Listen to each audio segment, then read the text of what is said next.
nañu njabootam. Maman Khady Seck aussi je lui dis la même chose moom mi nekk ca donc à Lac Rose Seck yow yal na la yàlla sàmm yow sama yaay ju baax jooju guddal fan bu la dara jot. bu la dara jot et encore bu la dara jot et puis ma maman naturellement Henriette. qui est à Alfortville donc en région parisienne.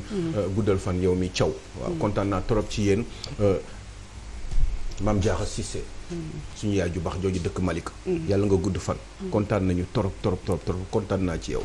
je suis très fier maa la ko wax dinaa jaar béréb boobu ñëw ziar la. yàlla nga fi yàgg te weex yow Cissé Mame Diarra voilà guddal fan je suis très content dites juste à mes enfants. Hélène donc et Awa Sow depuis donc l'Allemagne Fribourg et donc Bâle en Suisse. très bien ñu ngi jàng bu baax foofu yàlla na yàlla sàmm yéen xale yooyu. alors léegi sax lay doon ñu daal di analyser commenter et puis disséquer les actualités. Absolument on va essayer de waaw disséquer un peu. penser un petit peu à ce qui se passe encore par rapport à ces drames de l'immigration justement clandestine en premier lieu. En second lieu on va certainement parler du cas Ousmane Sonko avec sa grève de la faim bi nga xam ne jabar yi dañu ci def ay sorties ces deux femmes. et bien sortie boobu laa bëggoon analyser tey jii nii. troisième bi on va essayer de parler un petit peu du Niger on va faire de la géopolitique ouest africaine on va penser un petit peu au Niger qu'est-ce qui pourrait se passer dans un avenir très proche avec la CEDEAO qui continue à menacer et puis ces militaires-là, ces putschistes qui résistent encore avec une complicité d'une certaine population nigérienne. Très bien mu nekk point yu am solo yoo xamante ne dinañ ko fa xam fàccee léegi-léegi waaye sama xel dafa dem Aliou Sow ci ki nga xamante moom mooy Thioro Mahou Mandela suñu sœur suñu consoeur waaye itam vraiment nekk une femme brave ñu ngi koy nuyu bu baax a baax di ko bëgg di la wax namm nañ la lool ñu ngi leen ñaanal yàlla gën laa dooleel ba nga ñëwaat fii si jàmm ak salaam mën a wéyal sa liggéey comme ni nga ko daan defee waaye itam Abdou Khoudous Diallo mais invité wu ma est-ce que def na dara xam naa jotul def dara moo tax sûrement. mais maa ngi koy ziar quand même moom ak son mari Mahou. voilà Mahou Mandela vraiment macha allah waaye itam Abdou Khoudous Diallo suñu xel itam day nekk ci moom saa su ne vraiment ñu ngi koy nuyu bu baax a baax Diallo Dieng comme ni ma ko doon woowee le grand journaliste macha allah mën loolu lu muy def donc moom itam dañ koy ñaanal yàlla fëggaat boppam ba mu mën a ñëwaat wéyal liggéeyam ci anam yu mu ko doon defee mu mel rek bu baaxee dañuy daal jëli actualité politique léegi.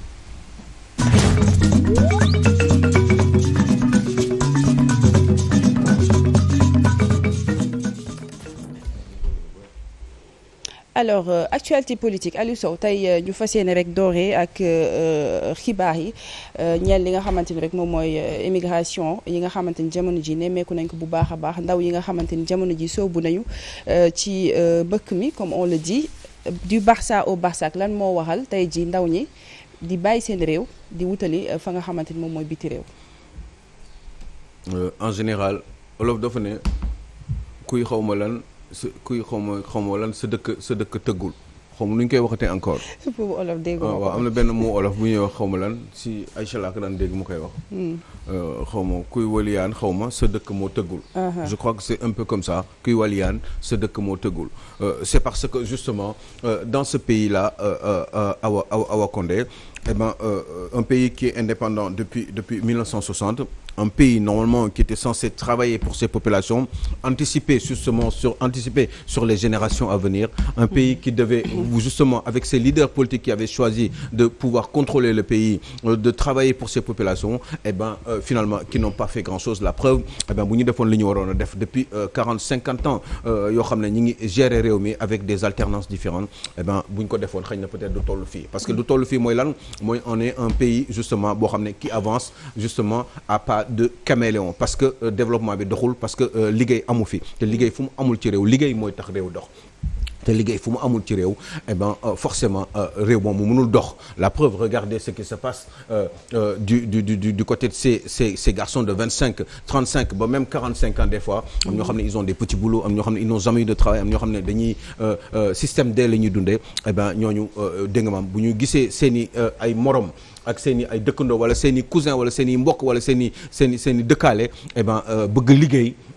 liggéeyuñu ñu jékki-jékki un jour dem bitim réew def ñaari at ñetti at indi ay moyens am tabaxal yokk seen kër gi gën ko yaatal wala toxul seen yaay ak seen papa wutal leen yeneen i kër yóbbu leen màkk et cetera takkaat jabar am ay oto am ay bagages nekk à l'aise chaque année ñu ñëw vacances et ben ñooñu bu ñu gisee loolu forcément ils ont envie de faire la même chose parce que tout simplement ils peuvent pas faire se débrouiller am teranga bi ñu soxla ci seen réew donc forcément ils sont obligés d'aller ailleurs pour jéem a wut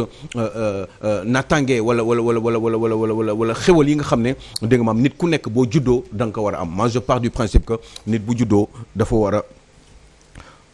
a jàng dañ ko war a yar dafa war a màgg dafa war a am njëriñ du dara mooy mu liggéey bu liggéey ba pare mu am ay plaisir de vie maanaam am jabar am ay doom am fu mu dëkk am nekk ci jàmm di sol lu baax di nekk ci lu baax di nekk ci lu neex te loolu justement Awa Condé c'est très difficile de l'avoir dans ce pays donc forcément ils ont envie d'aller voir ailleurs. mais parce que am nañ fa yaakaar. Aliou Sow est-ce que tey dem tukki rek mooy tax nit ki tekki est-ce que jàppoon nit ki war naa mën a toog fii ci réewam tekki fii parce que da ngay gis jeunes yi xëy na dañuy dem jëli gaal bi te amaana somme bi ñu fay dugal mënoon naa tàmbali benn business boo xamante ni mën nañu dem ba suba mu jurale loo xamante ni mën nañ cee def seen ay soxla mais dañuy jàpp ne xëy na bu ñu tukkiwul rek du mën a sotti est-ce que carrément noonu la ñu war a xalaatee Aliou Sow. moi je pense que ni bon évidemment je vais surprendre. mais je pense que ni ils ont raison. Ah bon? Ils ont raison parce que tout simplement amuñu choix dund benn la da ngay dund nga nekk xale nga judd nga màgg nga nekk adolescent nga wut xam-xam nga war a liggéey nga war a am dara nga màgg di màgget après nga dee benn la yoon ci àdduna te da nga ci war a am sa dignité. parce que ñëwuloo ci àdduna pour di sonn wala ñëwuloo pour gis ay nit di am mbir yu bakkane ci réew bi nga dëkk te yow mënoo ciy am loolu moom warul mën a nekk donc forcément bu fekkee ni amuloo choix am na ñoo xam ne mun nañu muñ souffrir ko ba dee du ñu am àdduna du ñu am les plaisirs yàlla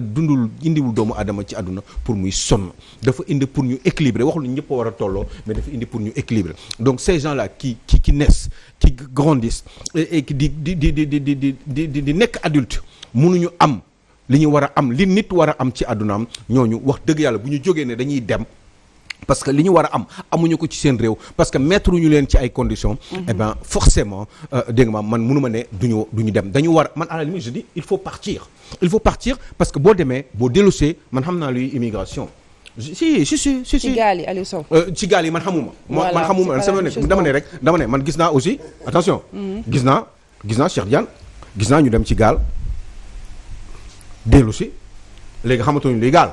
gis naa ñu dem ci gaal. gis naa ñu demul ci gaal. dem ci ay oto wut ay solution jaar ci désert dem dellu si. mais c'est risqué quand même. mais waxuma man waxuma buñ dem waxuma dañ dem man dama ne. li ñuy def ndax d'accord naa ci wala d'accord ci man à la limite a priori d'accord naa ci mais lu tax ñuy toog ci àdduna ba dee ba di souffrir pourquoi duñu dem pourquoi ñu dem wuti dara seen réew mënu leen jox loolu seen réew mënuñu leen mettre ci ay conditions pour ñu dund normalement pour ñu am la dignité nécessaire parce que ñi dëkk ak ñoom. seeni mbokk seeni compatriotes ñu doon ay sénégalais doon ay jullit doon ay seeni mbokk ñooñu ils sont pas capables de leur mettre ou de les mettre dans des situations qui leur permettent ñoom de dund à peu près convenablement mais qu'est-ce que tu veux qu'ils fassent la nga bëgg da nga bëgg ñu toog nii vous préférez daal eh ben non parce que da ngeen xalaat ni dee ci océan bi eh ben nga disparaître wala nga ñu indi sa corps nga funki ak yooyu ñu dem suuli la wala ñu suuli la ci désert bi yooyu moo gën a metti mais ceux qui vivent ici et qui souffrent tous les jours bëgg faju bëgg lekk bëgg naan ñooñu di dee fii dee ci hôpital dama hôpital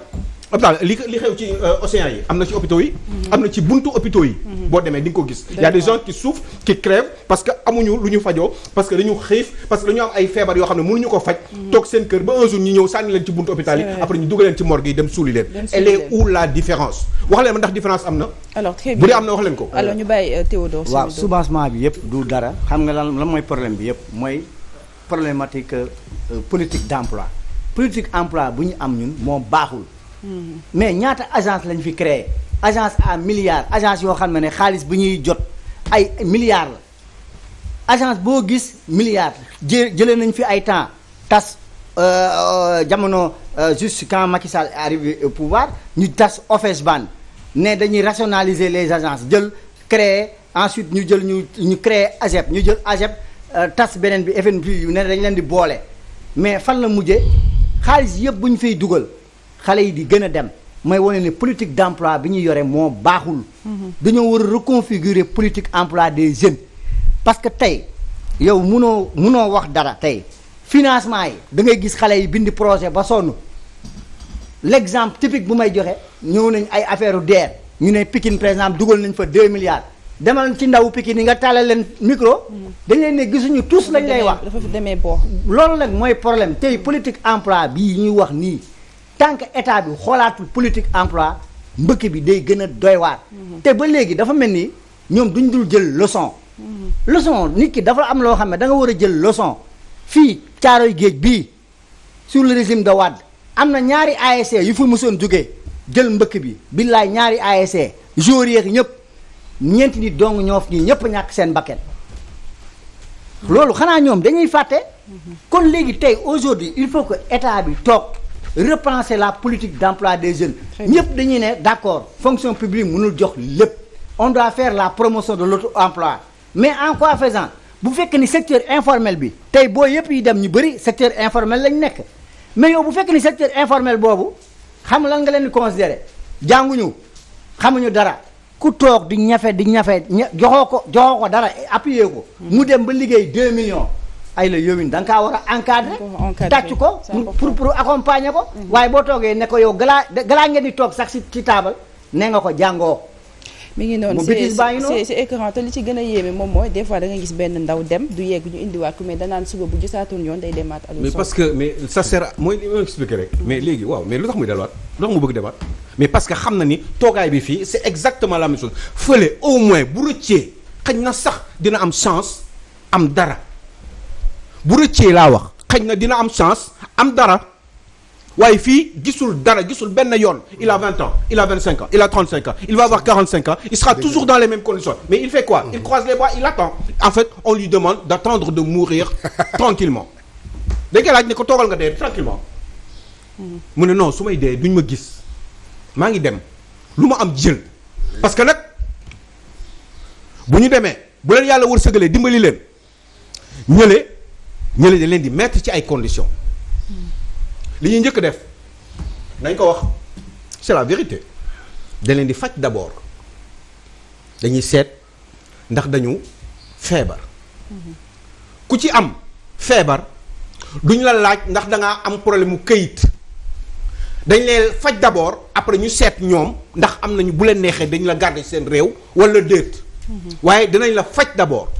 dañ la mettre ci ay conditions dinañ la jox nga lekk dañ la jox nga naan après ñoom ñooy seet par rapport ak seen politique migratoire ndax dañu la téye wala déet ku ci am chance toog te boo toogee am liggéey te boo amee liggéey dimbali sa njaboot kon il faut arrêter de dire oui ne partez pas non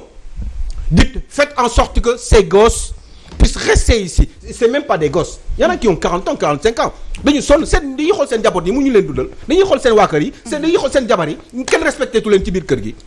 ñi ngi xëccoo ay néeg ak seen i rak ak seen i doom ñooñu on en fait quoi on les laisse comme ça jusqu'à ñu màgget jusqu'à ñu dee jusqu'à ñu feebar ñu yóbbu leen hôpital ñu ne ay yow ndeysaan indil ko ay jaale c'est comme ça qu'ils font dans ce pays là moi je dis non boo leen mënul lijjanti booy yi ñu lijjantiku ak jigéen ñi ñu am jom lijjantiku fii nii ci réew mi eh bien boo leen mënul jox ci ay conditions bàyyi leen tranquillement ñu def lu leen neex. très bien parce que ñoom ñoo xam li ñuy yëg ñoom. ci seen xol ak seen yaram pour tëj partie boobu est-ce que gën ñoo war a gën a accentuer ci li nga xam te moom mooy responsabilité état bi. xam nga man dama nekkoon immigré je pense que ni immigration dafa bari façon. su ma waxee ni dama nekkoon immigré bi may jógee fii Sénégal en 2000 dama am licence dama am am diplôme universitaire philo. am licence pour dem Brest pour dem jàngi si wàllu immigration mën naa si wax tuuti parce que daaw am naa occasion dem fu ñuy wax Tenerife fi nga xamante ni presque gaal yi bu ñu jógee fii fa la ñuy wàcc am occasion aussi gisante ak ay ONG yoo xamante ni jox nañ ma jéego pour ma dem waxtaan ak xale yi ay xale yi nga xamante ni ay mineurs lañu 16 ans 17 ans am ñoo xam déjà bi ñu ñëwee 15-20 jours ñu xam ne ay footballkat lañu ñu ngi leen commencé intégrer si yenn école de football yi nekk pour mën leen a jàppale mais d'habitude ñun suñu liggéey aussi yenn saa yi ñu mën déployer exercice ay nit bi ñu leen laajee si salle bi ñu toog xale yi bu nekk dama lay wax gëmmal pendant 15 secondes nga wax ma lan ngay xalaat mais amul kenn koo xamante ni si ñoom dina la wax peut-être li mu dund si gaal gi lu mu lay wax ni la question bi nga ma laaj wala li nga ma laaj bi ma xippee li ma xalaat mooy nan laay def ba dimbali sama yaay moo tax mooy ñëw wala nan laay dimbali ba dimbali sama papa c'est que veut dire que kon ñun bi ñuy doon jàng tamit toujours bu ñuy jàng l'exode rural wala immigration dañ lay indil les causes les conséquences et les solutions mais tey dafa yomb trop aussi nit ñi rek jekk ba ci àgg rek nii liggéey amul dañuy dem liggéey aussi formation la laaj et je pense que fi ñu war a gën a appuyé wu mooy si système mu njàngale mi parce que aussi neexul nit ki jàng pendant 20 ans c'est la mu jàng mënu see liggéey kooku forcément aussi dina xool solution te solution bi muy xool mooy li gën a yomb pour moom li gën a yomb mooy dugg ci gaal dem alors que xamul ni yombul parce que bu xamoon réellement lan lay fekk ci gaal gi ak lan moo ko ci mën a fekk du dem mais àdduna tamit lépp espérance la yaakaar ki nga xam ni ci ni mi ngi jël gaal di dem yaakaarul dee bu yaakaaroon dee du dem peut-être aussi laaj na bu boobaa aussi ñu conscientiser xale yi que réellement lan moo ci am ak lan mooy conséquences yi pour wax ne kon maanaam ci njàngale mi aussi war na am système boo xamante ni boo demee ba génn même du fekkee ci li nga xamante ni moom nga jàng aussi am na des métiers intermédiaires yoo mën def ci ba nga xamante ni di nga ci mën a liggéey parce que ñun bu ñu demee tey ji Europe di jàngi dañuy dem ci hôtel yi di liggéey di soit di defar lal wala di nettoyer wala def la ba nga xamante ni tey suñu jàng bu pare woon aussi te mënuñu fa am liggéey peut-être am na benn formation intermédiaire bu ñu def boo xamante ni mën nañ ci jàpp mooy li mu doon wax léegi ci secteur informel bi ki nga xam aussi dafa dem daara jàng ba wàcc kaamil jàng li nga xam war na ko jàng kooku su fekkee ci biir jàng daara bi amul formation boo xam mën na ko permettre ëllëg ci biir mu am liggéey bu génnee ci daara ji mais bu génnee et puis lan lay def mais daara du rek boo génnee ci daara da ngay def sëriñ tariyaax wala boo génnee ci daara da ngay toog di xoole da nga war a am métier mais ci kaw loolu aussi il faut ñu accompagner daara yi ba nga xam ñooñu génn ci daara yi daan mën a am métier boo xamante ni dina leen permettre ñu mën a toog fii mais aussi am métier mën a toog fii aussi taxul tekki parce que métier bi aussi il faut ñu accompagner ko muy mécanicien muy le menuisier muy le cordonnier boo leen joxee tey matériel bi nga xamante ni war na mën a liggéey am finition bi nga xamante ni tey dàll yi nga xamante ni moom la ñuy defar Europe parce que tey boo demee Médina wala nga dem feneen gis nga sunu ay cordonnier sunu ay liggéeykat mën a liggéey boo xam moo ëpp xarañ tubaab bi mais matériel bi nga xamante ni moo ci laaj moom lay des ba nga xamante ni je pense foofu bu ñu leen jàppale ñoo ñëpp di dem ci gaal yi mën nañ bañ a wàññeeku pour dem mais pour résumer rek kiy dem neexu ko ki dem toog fa aussi toog fa neexu parce que bu amoon la mu bëgg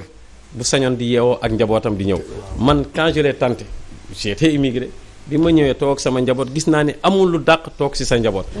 tey la ma fu mënoon am bu doon ay 3 millions wala 4 millions par weer tey jii juróomi dërëm wala fukki dërëm yi may mën a am toog sama njaboot moo ma gënal pour noonu rek kiy dem neexu ko mais ka fa toog aussi neexu ko kon nag xam nañ cause yi xam nañ conséquences yi te conséquences yi mu ngi nii ay xale yu ndaw yoo xam ñoo war a yor seen réew ëllëg di dee xam nañ solution yi et je pense que ñi nga xam ñoo yor solution yi kon war na mën a jàppale xale yi ba solution très bien c'est important vraiment juste pour yokkal ko ci benn mbir gis nga sëñ bi moi je vais vous donner juste un exemple gis nga un éboueur éboueur mooy kiy ramasser mbalit kiy ramasser mbalit am 25 ans soo ko garantiree ni yow mën nga dem France def même liggéey bi dégg nga baax li ma leen wax nga garanti ko nga ne ko mën nga dem France def même liggéey bi wallaay day dem xam nga tax muy dem parce que éboueur boobu noonu kii tuur mbalit yi di tibb mbalit yi ngeen leen di gis chaque jour nii ak seeni loxo gars yu baax sax amuñu ko yëre tenue yu baax sax amuñu ko masque amuñu ko ay 150 000 francs amuñu ko par weer 150 000 amuñu ko par weer waaw kooku nga ne ma su fekkee ni da nga ko ne kaay nga dem bitim réew nga liggéey la même chose man ma gis éboueur yoo xam ne seeni doom après ay avocat la ñuy doon ak ay médecin déglu leen mu bu baax seeni doom ay avocat la ñuy doon ak ay médecin éboueur boobu tey ji nii bi muy waaj avant muy waaj pare retraite këram ñetti étage mi ngi fii mi ngi toog mu croiser les bras teg la ay tànkam yor uppukaayam waaw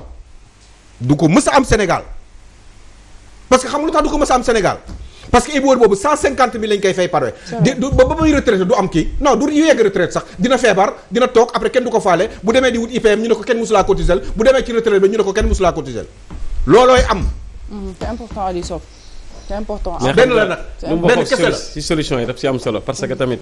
yàggul dara Cheikh boo xoolee gis nañ ci gaal yi des sportifs peut-être footballkat yi ñoo feeñ la ay joueurs de Ligue 1 yàggul dara am na un joueur de Ligue 1 bu Linguère boo xamante ni ci gaal yi la décédé mais kooku tey ñëw ci wàllu statut gis nga nit ki métier bi mu nekk boo ko defalee statut bu baax tey jour boobu tey mu ngi jaal ay mbokkam tey jour boobu même bu doon am 100 000 francs mu wóor que ni que am na statut d'un footballeur d'un sportif sénégalais boo xamante ni dina ko permettre muy cotiser sécurité sociale di cotiser loo xamante ni IPRES pour ëllëg mu am retraite kooku ñaar fukki junni yooyu dina siy def ay soxlaam parce que wóor na ni que ëllëg si biir dina mën a am retraite